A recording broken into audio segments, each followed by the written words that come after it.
Here is the expanded version, written in simple and basic English third-person style, interesting but gentle, and expanded to approximately 1,500 words. There are no headings and it stays safe and calm. At a quiet space station near a dying star, an alien child sat alone.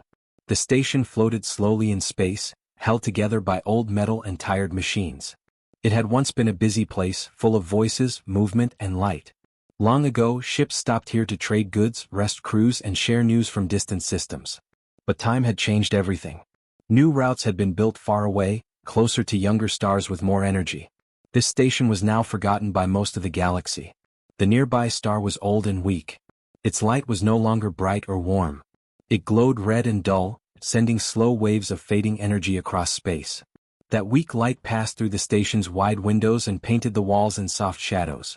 The halls were quiet, filled only with the low hum of power systems working harder than they should.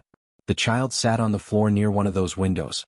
She was small and thin, her body curled slightly inward as if trying to protect what little warmth remained inside her. Her legs were pulled close to her chest, and her arms rested loosely at her sides. She did not move much. Every movement took effort, and effort was something she could not afford to waste. Her name was not known then. Later, when her language was studied and translated, it was understood that her name meant something close to Ari. At the time, no one called her anything. She was simply there, silent and unseen. Her skin was smooth and light in color, almost white, but with a soft glow beneath the surface. That glow was very faint now. It pulsed slowly like a weak heartbeat. For her people, that glow was life itself. It showed health, emotion, and connection. When they were safe, the glow was bright and warm. When they were afraid or sick, it dimmed. Ari's glow was fading. She did not know how long she had been on the station. Time felt strange to her. Without her people, without familiar light and sounds, moments blended together. She remembered being somewhere else once. She remembered a place filled with gentle light and soft shapes. She remembered voices that did not use words but feelings instead. Those memories came and went, slipping away when she tried to hold them. Now there was only the station. Ships came and went, though not often. When one arrived, the station woke briefly. Lights brightened. Doors opened. Sounds echoed through the halls. Ari watched from her place near the window as different beings passed by. Some were tall and walked on two legs. Some were wide and slow, supported by metal frames. Others were covered in thick armor or glowing suits. Their shapes were strange, but Ari did not fear them. Fear required energy and she had very little left. A few travelers noticed her. Their eyes lingered for a moment.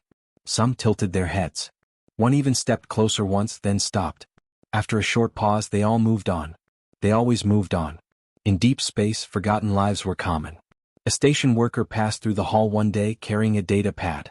He noticed the small shape by the window and frowned. He slowed, checking a screen on his pad. There were rules for this kind of thing. Unregistered beings caused problems. Problems meant reports. Reports meant work. The worker sighed softly and kept walking. Ari watched him go, her eyes following his steps until he disappeared around a corner. She did not feel anger. She did not blame him. She did not even feel sadness in a clear way. Her feelings were muted, wrapped in the heavy fog of exhaustion. Hunger came and went in dull waves. Her body had begun to slow itself down, using less energy to survive longer. Her breathing was shallow. Her heart beat slowly. She felt cold even though the station temperature was stable. She pressed her back against the wall and closed her eyes. The floor vibrated faintly as a ship docked somewhere far away. A distant announcement echoed through the station, spoken in several languages. None of them were hers. A small service robot rolled past, its metal body scratched and worn. It stopped briefly when its sensors detected her presence. A soft tone sounded as it scanned her. The robot paused, then continued on its path. Its task list did not include helping lost children. Ari's glow flickered, then steadied at an even dimmer level. She wondered, in the simple way a child wonders, if anyone would notice when the glow finally went out. She did not fully understand what that meant, only that it would be quiet. Everything had been quiet for a long time already. Her fingers curled slightly as she imagined warmth. Warmth meant safety. Warmth meant someone close. She remembered the feeling of being held, though she could not remember who had held her. The memory felt like a soft light just out of reach. The star outside pulsed again, weaker than before. Footsteps echoed down the corridor. Ari did not open her eyes right away. Footsteps were common. They usually passed without stopping. She stayed still, conserving energy, listening to the sound move closer. The footsteps slowed. Then they stopped. A shadow fell across the floor near her feet, blocking part of the red light from the window. The air felt different. Not warmer yet, but heavier, as if someone was truly there instead of passing through. Ari opened her eyes just a little. She saw the lower part of a figure standing nearby. Worn boots. Simple clothing. Nothing shiny or advanced. The figure did not move away. Her glow trembled, faint but still alive. For the first time in a long while, the universe did not rush past her. It waited. At the far end of the quiet station corridor, an old human named Sam slowed his steps. He had been walking without thinking, following the same path he followed every day. His back ached, his joints felt stiff, and his breath came a little shorter than it used to. Sam was not an important man. He had no rank, no title, and no one waited for him anywhere. He lived alone in a small room and worked simple jobs when the station needed extra hands. He was tired, but he was used to being tired. As he passed the wide window, something made him stop. It was not a sound or a movement. It was a feeling, small but sharp, like a quiet pull in his chest. Sam turned his head and saw the child sitting on the floor. At first he thought she was sleeping. She was small, smaller than any adult he had seen from the nearby systems. Her body was curled inward, her head resting against the cold wall. Her skin was pale, almost glowing, though the light was weak and uneven. She looked fragile, like something that might break if touched the wrong way. Sam stood there for a moment, unsure what to do. Others walked past behind him, their footsteps echoing through the corridor. No one stopped. No one looked twice. Sam could have done the same. It would have been easy. He told himself that the station had rules. He told himself that someone else would handle it. But his feet did not move. He took a slow step closer. The child did not react. Her breathing was shallow, barely visible. Sam frowned slightly. He had seen sick people before. He had seen hunger and fear in many forms. This looked worse than either. Carefully, Sam lowered himself down, his knees protesting as he knelt beside her. He rested one hand on the floor to steady himself. The metal was cold even through his glove. "Hey there," he said softly. His voice sounded loud in the quiet corridor, so he lowered it even more. He knew she probably could not understand him, but silence felt wrong. Silence felt like giving up.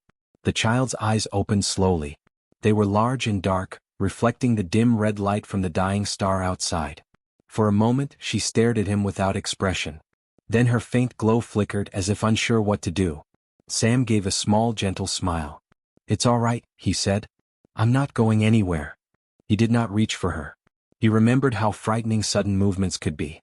Instead, he stayed still, letting her see him, letting her decide. The child did not pull away.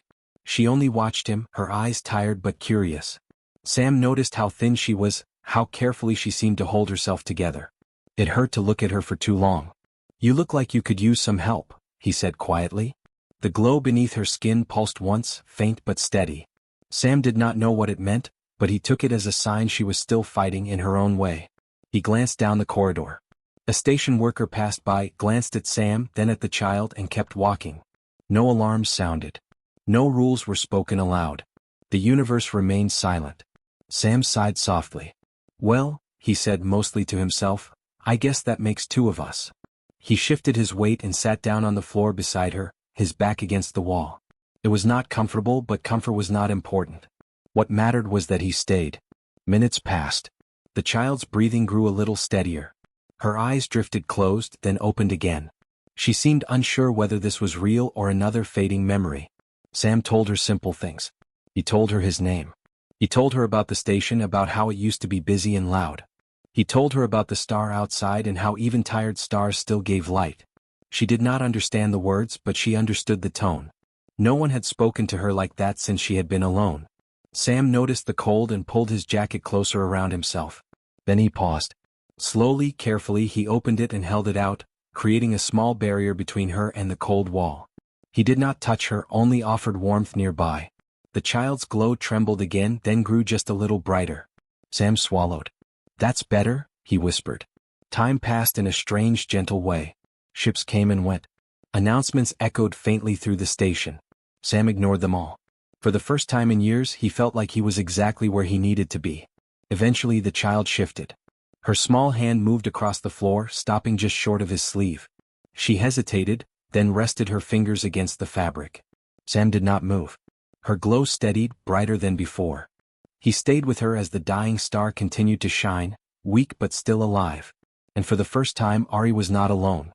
Sam brought Ari to his small living quarters. It was not an easy walk. Sam moved slowly, careful with every step. He carried Ari in his arms, holding her close to keep her warm. She felt light, almost too light, like she was made of air and faint light instead of flesh. Her head rested against his chest, and her breathing was soft and shallow. Sam worried with every step, afraid she might fade before they arrived. The station corridor felt longer than usual. Lights flickered overhead. A few workers stopped and stared as Sam passed them with the child in his arms. Some looked confused. Some looked uneasy. No one stopped him. No one asked questions. Sam did not look back. His living quarters were small and simple. One narrow bed rested against the wall. A small table stood near the corner, covered with old tools and folded clothes. The air smelled faintly of metal and oil. It was not much, but it was quiet and it was warm. Sam carefully lowered Ari onto the bed. He placed her gently on the thin blanket, adjusting her position so she could rest comfortably. She stirred slightly but did not wake. Her glow flickered weakly like a candle in a draft. Sam stood there for a moment, watching her chest rise and fall. He felt a tight ache in his chest, a mix of worry and determination. He had no training for this. He did not know her species. He did not know what she needed. But he knew one thing clearly. He would not leave her alone again. He moved slowly around the room, adjusting what little he could. He dimmed the lights until they were soft and steady. He adjusted the temperature controls, raising the warmth just enough to make the air feel gentle instead of cold. He closed the door, blocking out the noise of the station. The room felt calmer already. Sam sat down on the floor beside the bed. He did not want to crowd her, but he wanted her to know he was there. He rested his back against the wall and watched her glow. At first, nothing changed. Minutes passed. Then hours. Ari's glow pulsed faintly, uneven and tired. Sam spoke softly from time to time, telling her simple things. He told her his name again. He told her that she was safe here. He told her that she could rest. He did not know if she understood, but the sound of his voice filled the silence. When Ari woke, she was confused. The room was different. Warmer. Smaller. The harsh lights of the station corridor were gone. She tried to move and felt the soft surface beneath her. It was strange but not painful. Her eyes opened slowly. Sam was still there. He noticed her movement and leaned forward slightly, careful not to startle her. "Hey," he said quietly. "You're all right." Ari watched him closely. Her glow brightened just a little, then faded again as if testing the air. She did not understand his words, but she recognized the feeling behind them. Safety. Patience. Sam offered her a small cup of warm liquid, something gentle and simple. He did not force it. He only waited.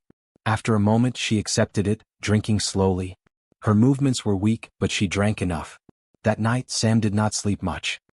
He sat beside her bed, listening to her breathing, watching the soft rise and fall of her chest. Each time her glow flickered, his heart tightened. Each time it steadied, he felt a small wave of relief. Days passed. Sam adjusted the room little by little. He learned through careful watching. When the lights were too bright, Ari's glow dimmed. When the room was warmer, it steadied. When he stayed close, sitting quietly, her glow grew slightly brighter. So he stayed. Every night, Sam sat with her. He spoke softly. Sometimes he told stories from his past. Simple stories about places he had seen and people he had known. Other times, he sat in silence, letting the quiet speak for him. Ari listened in her own way. Her strength returned slowly, like a sunrise that took many days to appear. She began to sit up on her own. Her movements grew steadier. Her glow no longer flickered constantly. It began to shine with a soft, steady light. Station workers began to notice.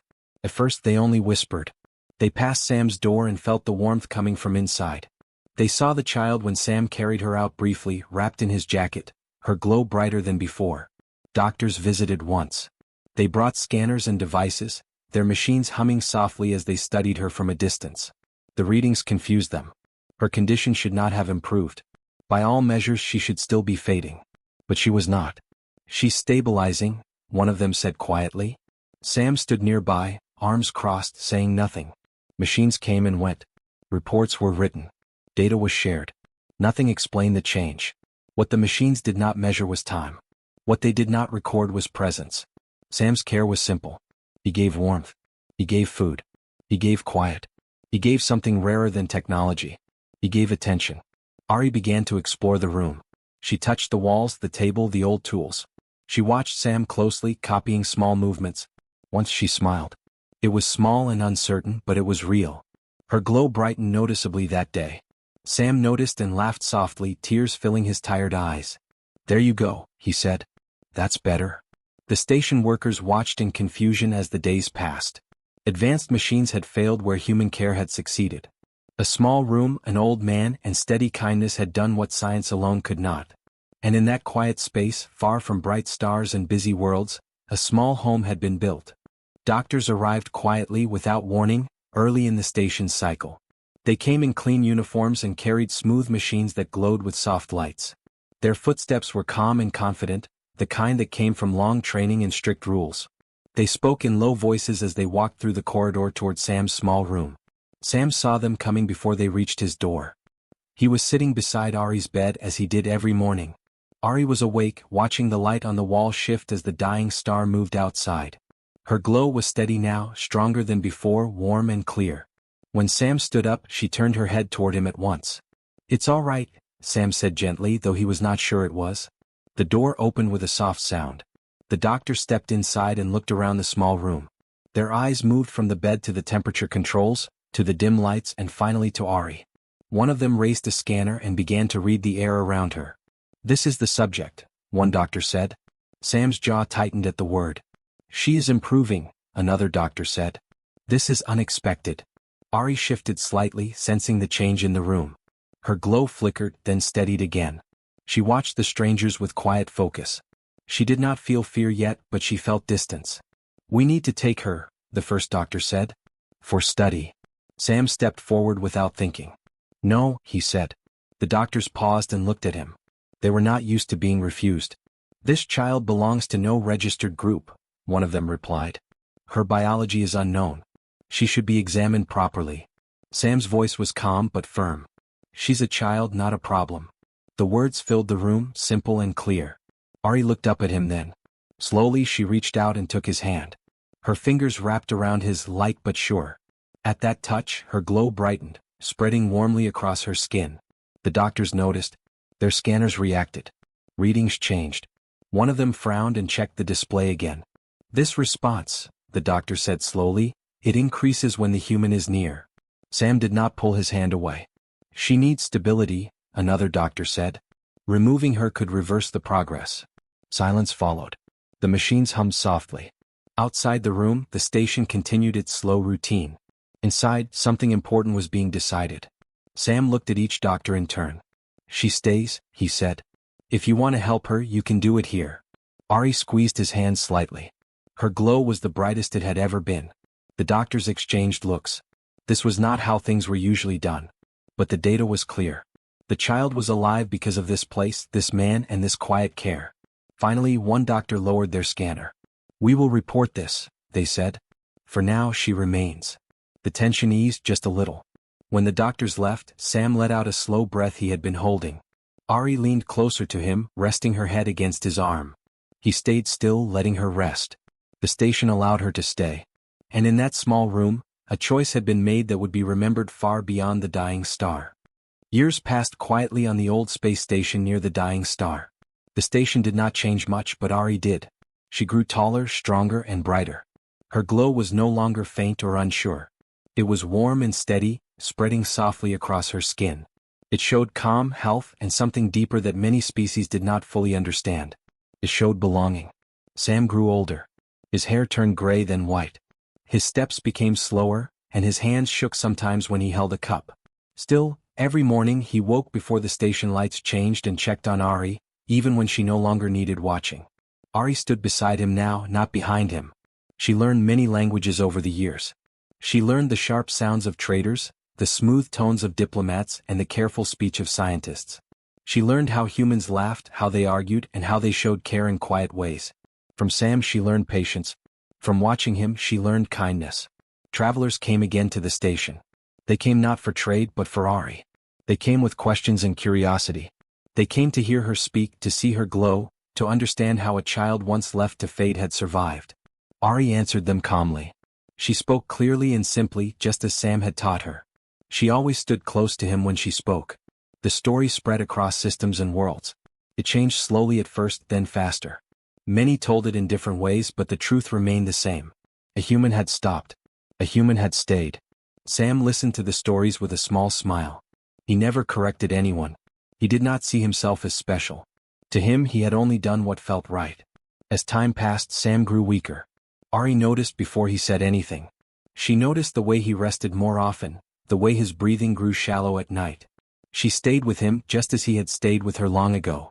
One evening, as the dying star cast its soft red light through the window, Sam lay on his bed. Ari sat beside him, holding his hand. Her glow filled the room with gentle light. "You did good," Sam said quietly. Ari shook her head. "We did," she replied. Sam smiled. He passed peacefully without fear or pain. Ari stayed by his side, holding his hand until the very end. Her glow did not fade. It shone steady and strong. The station recorded the moment. The galaxy recorded the truth that day. Humans may be small, but they never abandon the lost. The end.